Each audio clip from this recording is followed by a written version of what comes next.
semua, jadi di video kali ini kelompok kami akan menjelaskan tentang hasil dari uji coba instrumen yang telah kami susun sebelumnya, di mana ini adalah bagian dari tugas proyek mata kuliah evaluasi hasil belajar yang diampu oleh Ibu Mega Sylvia Dewi.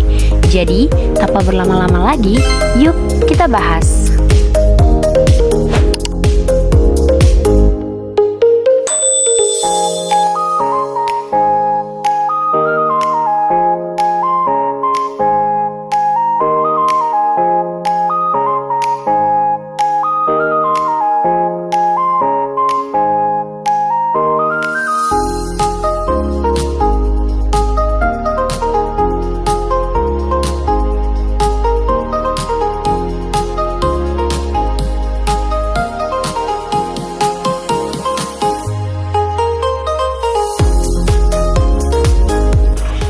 Baik teman-teman, sebelum itu kelompok kami itu sudah menghitung dan mengelola data dari jawaban-jawaban responden yang sudah mengisi uji form kami.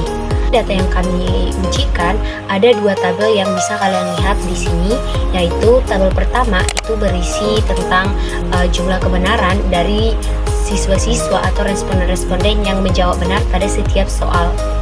Lalu pada tabel yang di bawah, yaitu tabel yang kedua, dapat kita lihat kalau ini adalah data yang kami buat di Excel.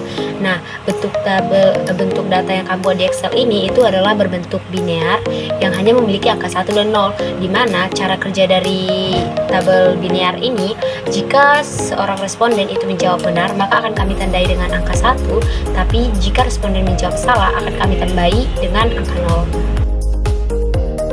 Baik, sekarang kita akan masuk ke penjelasan hasil uji dari setiap tes. Yang pertama adalah uji validitas. Nah, untuk kasus ini, kelompok kami menggunakan rumus correlation Pearson dengan membandingkan R hitung dan R tabel dengan signifikansi 5%. Nah, karena jumlah responden yang kami gunakan itu adalah 20 orang, maka jumlah signifikansinya itu adalah 0,444%. Artinya, R hitung harus berada di atas dari 0,444. Nah, jika R hitung berada di atas dari si R tabel, maka soal bisa kita katakan dengan valid. Nah, setelah kami melakukan uji dari 40 soal dengan 20 responden, kami bisa menyimpulkan jika 35 soal bisa dikatakan valid karena berada di angka 0,444, sedangkan 5 soal lagi dikatakan tidak valid karena berada di bawah 0,444. Nah, dapat kita lihat juga setelah kami mengujinya di aplikasi SPSS, kami mendapati kalau hasilnya juga sama seperti yang kami hitung sebelumnya dengan 35 soal valid dan 5 soal tidak valid. Baiklah, materi yang saya jelaskan yang pertama itu adalah dasar analisis. Pada bagian ini dijelaskan hasil uji validitas soal dengan jumlah soal awal 40 butir, soal yang valid 35 butir, dan soal tidak valid 5 butir.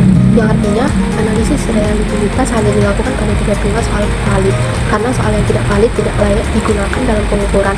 Yang kedua, ada data penelitian. Adapun jumlah respondennya sebanyak 20 siswa. Jumlah soal yang dianalisis sebanyak 35 butir soal, dan data yang digunakan berasal dari hasil uji coba sebelumnya.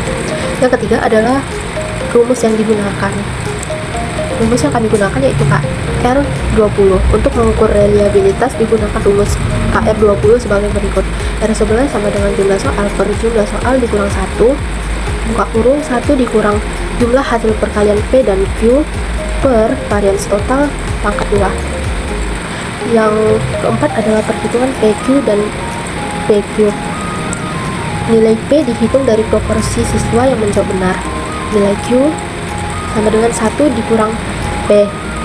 Yang ketiga adalah nilai PQ sama dengan P dikali Q. Kemudian semua nilai PQ dari 35 soal dijumlahkan.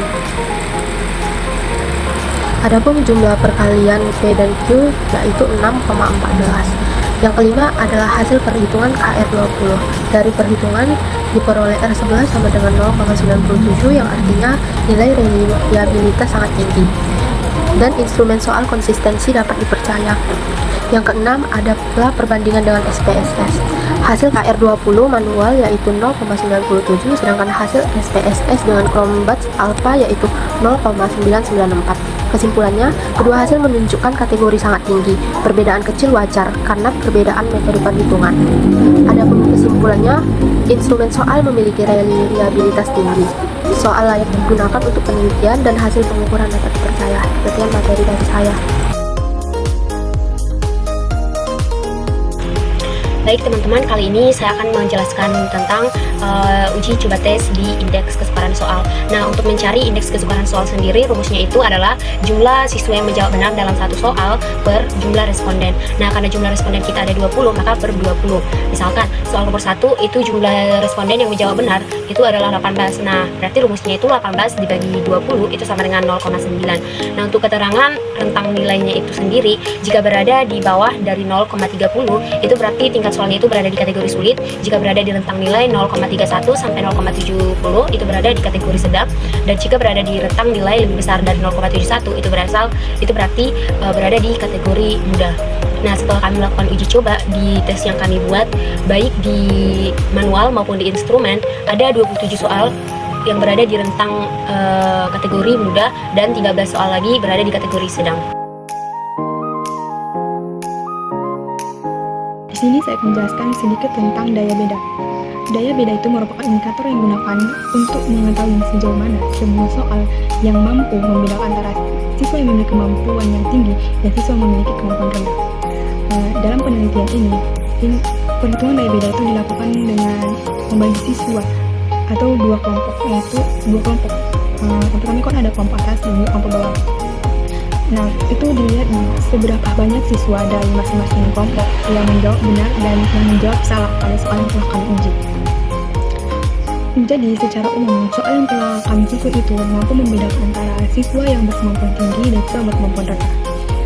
Soalnya dengan kategori balik itu menunjukkan bahwa siswa pada kelompok atas itu lebih banyak menjawab benar dibandingkan kelompok bawah, sehingga soal tersebut efektif dalam mengukur kemampuan siswa. Sedangkan soal dengan kategori yang masih cukup itu masih dapat digunakan, namun perlu dilakukan perbaikan agar daya beda menjadi lebih optimal. Itu kami lakukan dengan soal yang kami kategorikan baik dapat langsung digunakan, sedangkan soal yang masih kategorinya cukup sebagian besar itu kami bahkan revisi. Saya akan menjabarkan sedikit hasil dari proyek kami, yaitu di bagian tingkat pengecoh. Jadi kami di sini melakukannya dengan manual dan SPSS, dan ternyata setelah kami lihat dan kami lakukan hasilnya itu ternyata sama.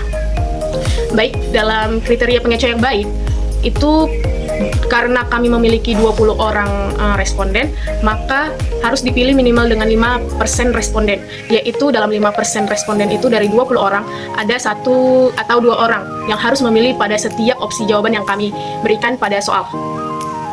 Kemudian dapat dikatakan distribusi yang merata jika pengecoh dapat dikatakan sangat baik jika penyebaran jawaban pada opsi itu yang salahnya itu hampir merata dipilih oleh responden. Kemudian pengecoh tidak berfungsi, yaitu jika ada pilihan jawaban tidak ada sama sekali dipilih oleh responden, yaitu 0%. Maka pengecoh tersebut gagal dan harus diganti karena terlalu mudah ditebak salahnya.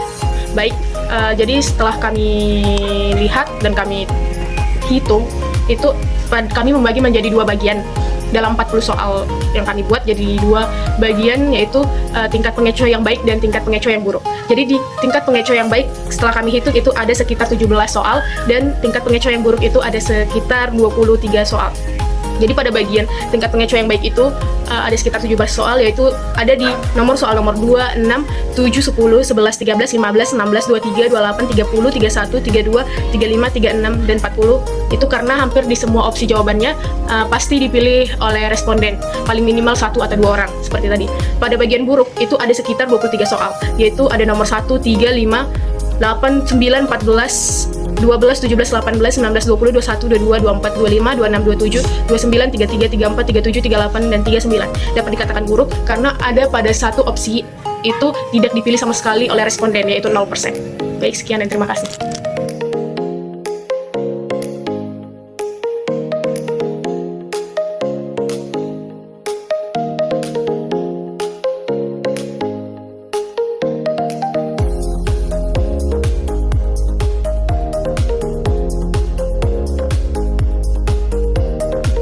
Jadi kesimpulan dari hasil presentasi kami kali ini adalah berdasarkan hasil analisis butir soal yang telah kami lakukan, dapat disimpulkan bahwa instrumen tes yang kami gunakan dalam evaluasi hasil belajar PTIK ini memiliki kualitas yang cukup baik. Instrumen tes ini itu layak digunakan, namun diperlukan beberapa perbaikan agar kualitasnya juga lebih optimal.